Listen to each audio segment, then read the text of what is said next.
Today is going to be our last lesson in our bonding unit. This is going to be the properties of ionic and covalent and metallic compounds. And so let's get started. So for ionic compounds, it all comes from the fact that they are this repeating grid of positives and negatives. So because of this large grid, we can say that they are held together by electrostatic forces. That's a fancy way of saying the opposite charges attract. They're made up of ions.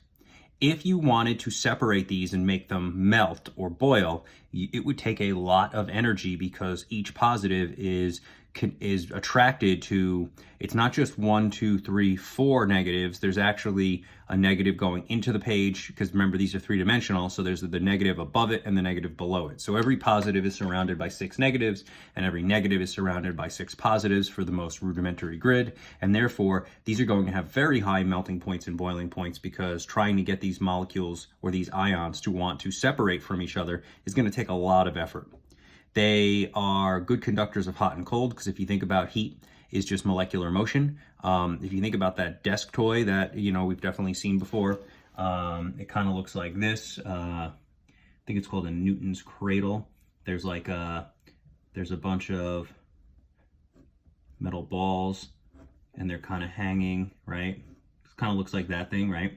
And if you lift one up and you let it swing, it will collide into all of them. And then that shock wave of energy will just transfer through. Well, that's exactly what happens here. So these guys are good conductors of hot and cold. But they're also easily broken, which we call brittle. And the reason they're easily broken, and you see this every winter, they put salt on the sidewalk. So to melt the ice, I'm not going to get into how, because we'll talk about that in another time. But, and when you step on that salt, if it's still dry, it crunches. And the reason it crunches is because what you're doing to the salt crystal. So if you think of the salt crystal as this alternating positive and negative lattice, when you step on it, you actually misalign the positives and negatives and push maybe one row or a whole sheet down, right? So you misalign a bunch of positives and negatives. Instead of opposites attracting, like charges repel, and then the crystal fractures and cracks. So that's why salts are considered brittle and easily broken. Now, I'll talk about conducting electricity at the very end because I'm going to sum all three up because that one tends to be a little bit more complicated. Molecules or covalent compounds are made up of molecules. They are individuals. So if you notice, this is one H2O molecule. This is a distinctly different one, and there's a third different one. The pink dotted line is just showing the attraction between different molecules, but that is not an actual physical connection. It's just a magnetic attraction. Because those molecules they're held together by what we call intermolecular forces. They don't share any of their electrons. That's what makes them individuals. Therefore, they have no ions. And because of their nature, because they're individuals, if you want to get them to separate, there's not really a lot holding them together. So therefore, they have a low melting point and low boiling points, relatively speaking. Obviously, boiling water is hot to us, but it's nothing compared to boiling salt, which obviously most people have never seen. And so they have relatively low melting and boiling when compared to their other bond types. They are soft, and if you think about it, if you wanted to cut this, obviously a block of ice might be hard to us, but compared to a block of metal, it's not that hard. If you wanted to separate these water molecules, it doesn't take much to get one water molecule to separate from the other because they're not actually bonded together. They form predictable compounds. That's the octet rule, and we put them together using trial and error in the octet rule, and we want to make everything stable. So they are relatively predictable. They can form these really long chains, which I'll show you on the back of this page, making what we call network solids and eventually allotropes. I'll explain that in a minute. That's more of an organic chemistry thing, which we will get to relatively shortly. For metallic bonds, we don't do much with them. They have a large grid, very similar to ionic. The difference is where in ionic, the atoms exchanged electrons to become ions. In metallic, the atoms threw away their electrons and they all became positive. And now what makes electrons have the properties, or metallic bonds have the properties that they do, is those mobile C of thrown away electrons. Basically, they're so unbelievably small compared to an atom. This is not accurate. They would be thousands of times smaller, tens of thousands of times smaller than this atom if this were a large metal atom. And they're so small that they can actually freely move throughout and they can trade places, kind of like a conveyor belt or a mobile sea of electrons. The same way an ocean or water can, like if you had If I had a jar of marbles, I could pour water right into that jar because there's so much space between the marbles and the water is so small that it can just very casually flow right through the gaps. That's what's happening here. What holds them together? The mutual attraction to the mobile sea of electrons. Because they are all inter-attracted to their electrons, they do stick together really well. Therefore, they have very high melting points for the most part. There are some exceptions, a notable exception, mercury, and some other ones that have low melting points. But in general, most metals have very high melting points. They are good conductors of hot and cold for the same reason that ions, the ionic compounds, are good conductors of hot and cold, because these atoms, again, they're really touching. The metal atoms are basically touching, and I'm overdrawing this just because if I drew it the correct way, there'd be so little, the electrons would be so small we wouldn't be able to see them, and then you wouldn't make a very good diagram. So really the atoms are touching. So if any vibration comes through one, it's going to connect to all the others, just like the ionic ones did.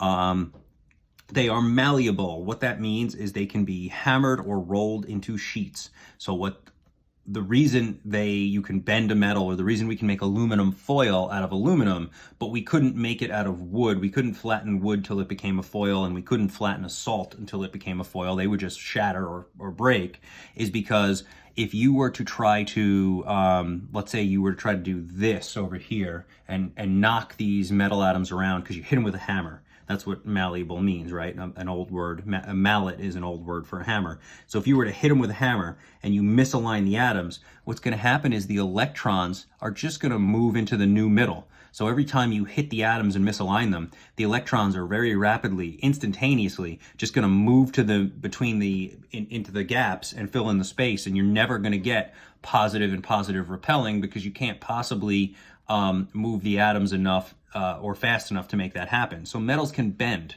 Now, can you break some metals? Yes, but under the right conditions, most metals do bend very easily, and they are hammerable.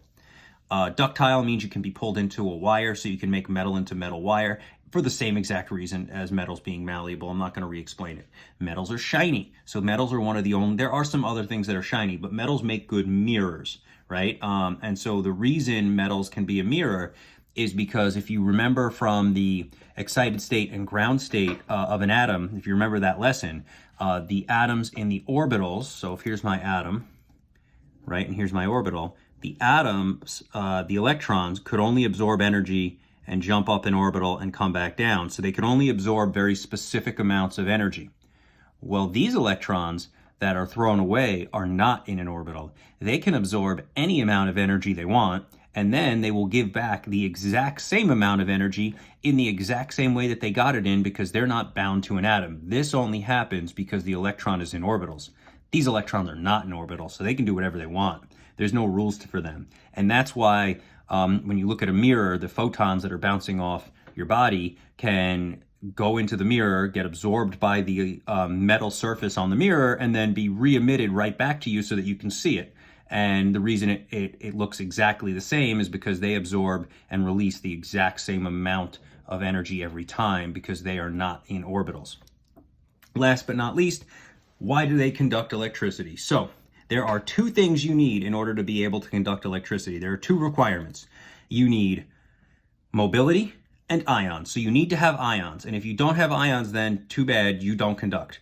And you need to go a step further. You need to be able to move those ions. Those are the requirements to be able to conduct electricity. So ionic compounds conduct electricity when they're melted or dissolved in water. And the reason is because when they're melted into a liquid, they're mobile and they're made of ions.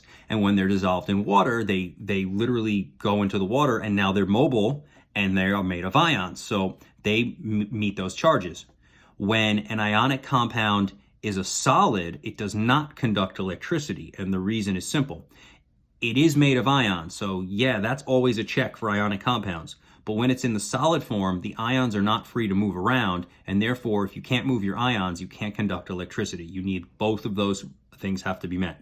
So ionic conduct some of the time. They conduct when melted or dissolved in water, but not solid. Covalent conduct never, because whether they're mobile or not, covalent compounds share their electrons. They do not have ions, and if you have no ions, then you cannot conduct ever. And ionic compounds conduct all the time, because no matter what phase of matter they're in, even if they're a solid, their positives may not be able to move, but their negatives are free to move all they want. That's the mobile sea of electrons. So in any phase, a metal can conduct electricity because it has mobile ions through the mobile sea of electrons. So when we break these down, think of it like this. Metallic, they always conduct, no exceptions. Covalent, never, no exceptions. Ionic, half the time, meaning they conduct when melted or dissolved in water, but never solid.